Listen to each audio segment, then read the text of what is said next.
To make the secret weapon, to always get the perfect pitch on any sketch that you do of a building, is very simple. All you need is some nice cardstock or the back of a Cheerios box, some heavy paper, any kind of thin cardboard. Cut 2 strips.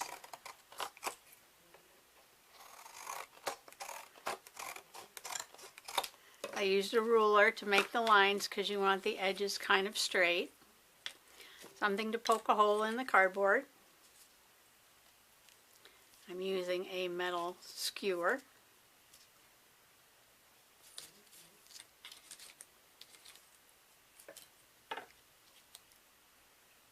Poke a hole on each piece down towards the end.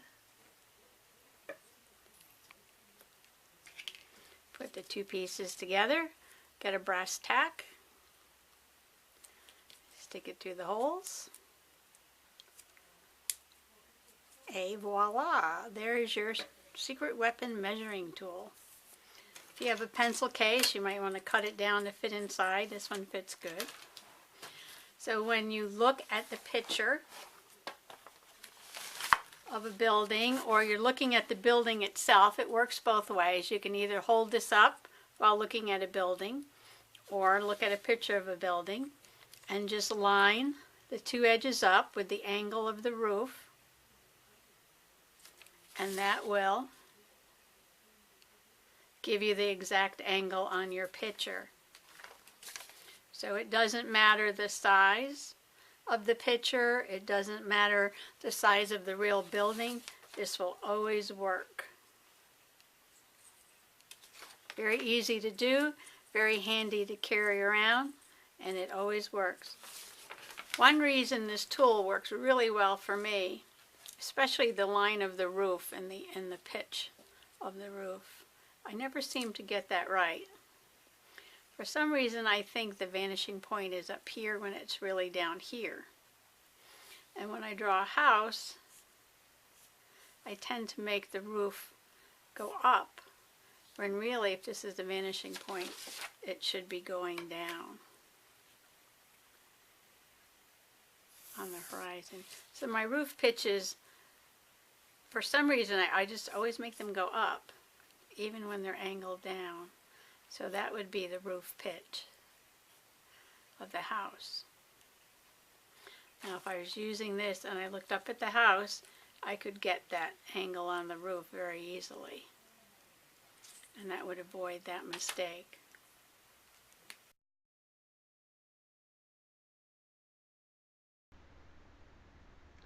I arrived at the Nolde mansion a little early for my appointment, so I decided to sketch the mansion.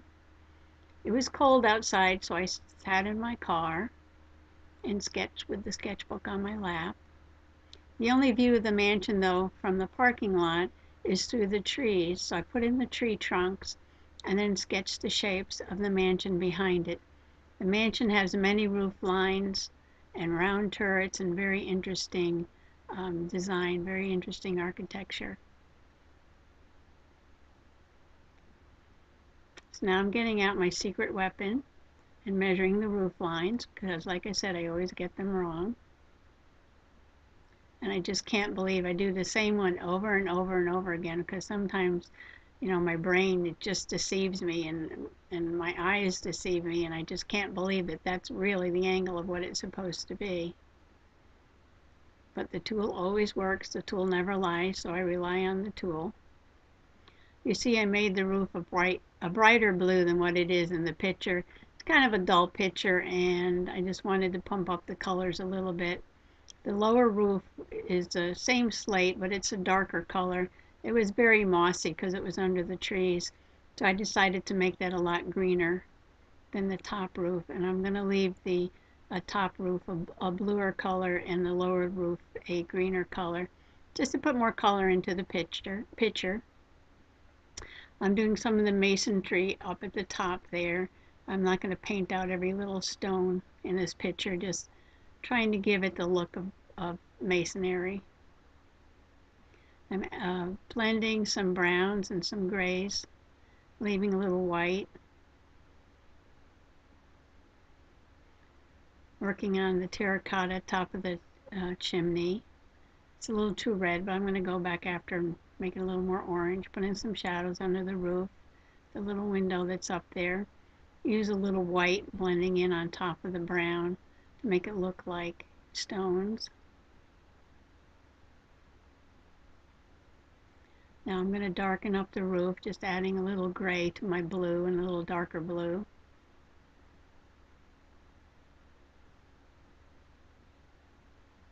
This part of the house was kind of hard because it was like stucco with timbers, and I'll be going over that color several times, trying to make it look like some old stucco, and then putting in those timbers. I had to look a couple times to see which timbers went over, if the horizontal timber went over the vertical or the vertical went over the horizontal. It was a little hard to tell in the picture. And now I'm measuring that line going the back of the building, and you'll see me doing that several times because I just can't believe that line goes down like that. That's one of my problems when I draw houses. I've drawn very few houses, and it's the lines and the angles are always a problem for me. Now I'm mixing up that stucco color again. Trying to make those boards look a little 3D.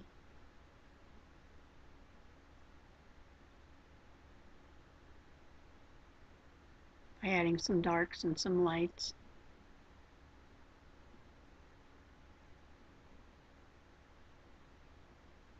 Working on the side of the building. Putting in the window, vent up at the top. And there I go, measuring those lines again. I just can't believe the line goes down like that, but it does.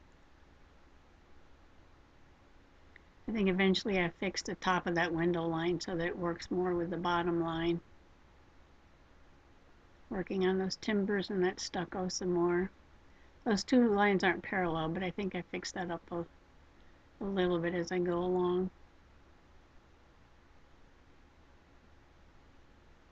Putting in the other timber. I was a little happy with it at this point. It was starting to look like the side of a building.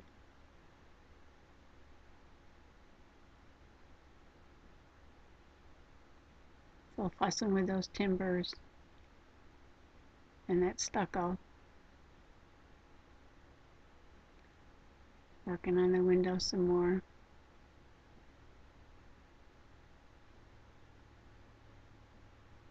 Just playing with the gouache paint here and the timbers. Time to move on to something else. I went back up to the chimney, put in some darks on the side and a little darks on those terracotta pipes at the top. I'm working on the far roof now. Again, I'm going to leave that bluer than the bottom one, just putting some color in the picture. This round roof was very interesting. It was kind of like right up front. Some light was hitting it, so I'm going to add some white to that after. This chimney in the back was a little difficult. I had the gray in my brush, so just went across the ridge line of the roof there. Again, working on masonry, mixing grays and browns and whites, and just very loosely making it look like some stones. Not fussing at all with that.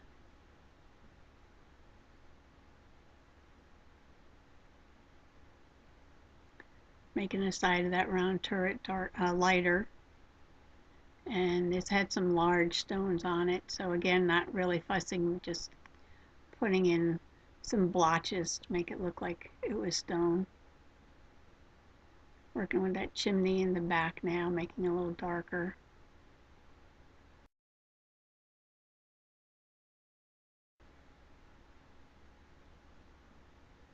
Adding some more darks, a little shadow on the side of the building there.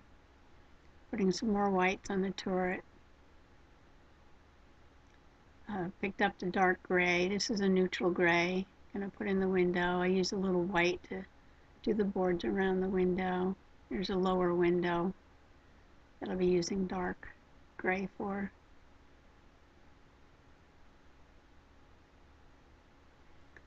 The more color I put on the house, the more I like those white trees that were in front of it, and I decided to make a command design decision at this point to just leave those trees the way they were and not color them in at all.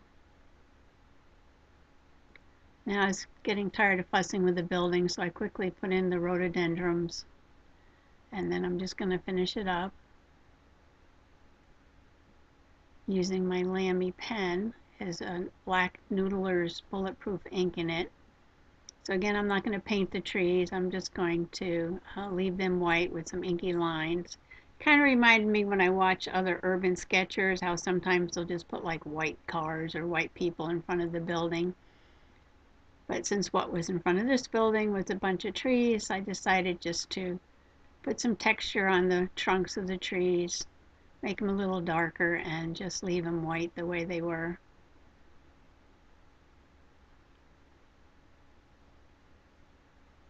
So again, doing houses is the thing I do least, but I had some fun painting with gouache and making a design decision to leave the trunks of the tree white.